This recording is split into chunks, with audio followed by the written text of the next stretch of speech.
হাতের কাজটা গুছিয়ে নিই। ওকে? Okay bye. চল।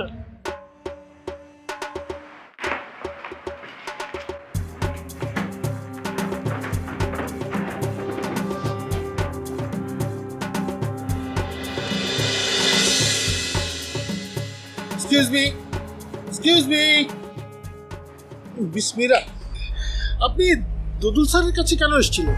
মানে চাইলে আমাকেও বলতে পারেন। আমি অবশ্য দদুল স্যার না থাকলে সকল কাজই করে থাকি। অবশ্য দদুল স্যার থাকলেও আমি কাজগুলো করে দিই। তার চাইতে আমার ক্ষমতা কম না।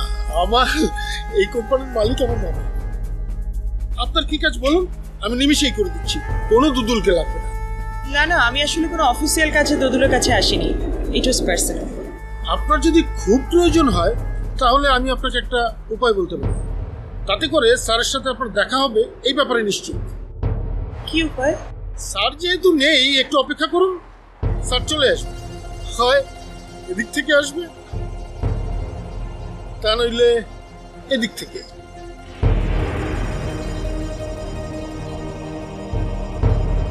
আপনার যদি ধৈর্য না কুলায় তাহলে এক কাজ করতে পারেন, আপনি ওই ফ্রন্ট ডেস্কে চলে যান, হয়তো এক্ষুনি দেখা হয়ে যাবে।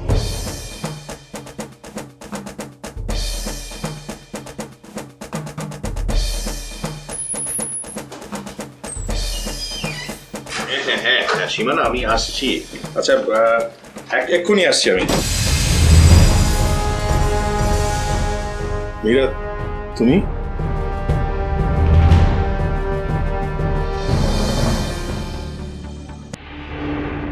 যাক, অ্যাটলিস্ট আমাকে চিনতে তো পেরেছো। What a pleasant surprise. না চিনতে পারার কি আছে, আজব তো। তুমি এখানে অফিসের কোনো কাজে এসছো নাকি? তোমার অফিসে তোমার সাথে দেখা করতে এসেছিলাম দুদুল। তোমাকে সকাল থেকে কলও করেছি, বাট তুমি রিসিভ করোনি। রিসিভ তো করোইনি কল, উল্টা আমাকে মিথ্যে বলেছো তুমি অফিসে নেই। মিথ্যে বলেছি মানে? আমি মিথ্যে বলেছি? তোমার সাথে তো আমার সকাল থেকে কোনো কথাই হয়নি। তুমি বলনি, কিন্তু তোমার অফিসের এমপ্লয়ীদেরকে দিয়ে বলিয়েছো তুমি অফিসে নেই, বাইরে আছো। আমি তো সেটা শুনে চলেও যাচ্ছিলাম, but thanks god mister Nawab. কে? মিস্টার? কার কথা বলছো? বাদ দাও, আগে বলো কেন আমাকে মিথ্যে বলেছো। অফিসে থেকে তুমি কেন বলেছো তুমি নেই অফিসে?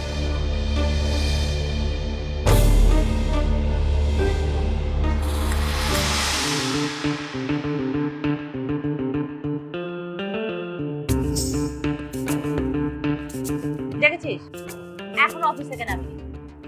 একটা মানুষের অফিস থেকে বের হতে এত সময় লাগে? আচ্ছা আপু, অফিস থেকে চাইলেই তো বের হওয়া যায় না, তাই না? হয়তো কোনো কাজে। আরে এখন লাঞ্চ টাইম, এখন আবার কিসের কাজ? আর যদি কাজ থাকেও তাতে কি হয়েছে? কাজ আগে নাকি ফ্যামিলি আগে? আপু প্লিজ মাথাটা ঠান্ডা করো। তুমি ভাইয়াকে কল করেছো, 20 মিনিটও হয়নি, এর মধ্যেই তোমার এত কমপ্লেন কেন? আমি আসলে বোর্ড মিটিং এ ছিলাম। ওরা হয়তো আমার রুমে গিয়ে দেখেছে আমি রুমে নেই, তাই হয়তো বলেছে আমি অফিসে নেই। দদুল প্লিজ আমাকে মিথ্যে বলো না। তুমি কোনটা সত্যি বলছো কোনটা মিথ্যে বলছো আমি এখনো তোমার চোখে দেখতে পাই। মীরা, সবসময় তোমাকে সত্য বলার ঠিকাদারি আমি নেই। নিউ ইয়র্কের এই শহরে আর 10টা মানুষের মতো তুমিও আমার কাছে পরিচিত একজন। ইচ্ছে হলে আমি সত্য বলবো, ইচ্ছে হলে আমি মিথ্যে বলবো। ইচ্ছে হলে দেখা করবো, ইচ্ছে না হলে দেখা করবো না।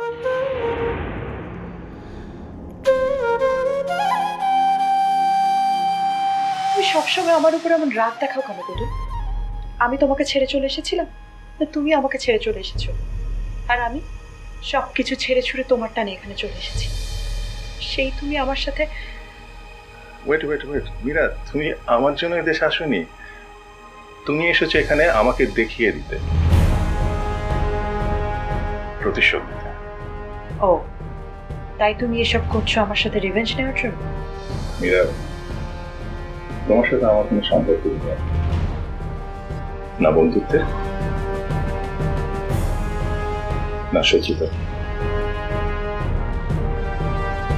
প্রতিশোধ নিয়ে প্রশ্নই আসে না। তুমি তোমার মতো শিখে রাখো, আমি আমার মতো।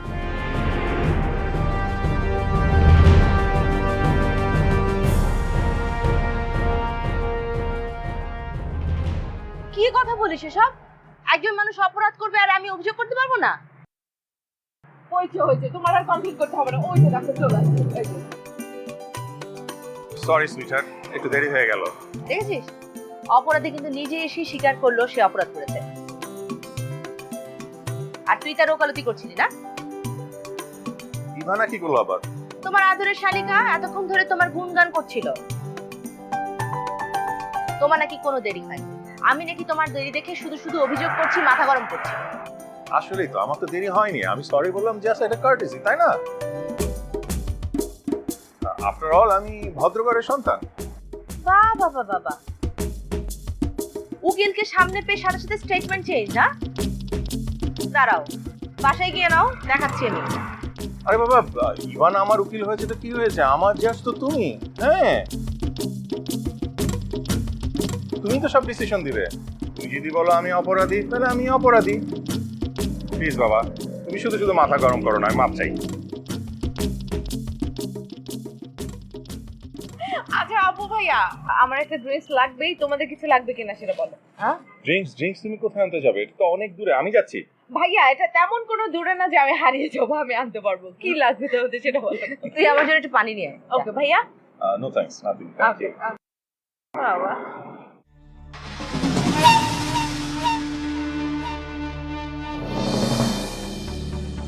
ইভানা সবকিছু কত সহজে মানিয়ে নিয়েছে। দেখতে হবে না কোনটা কার।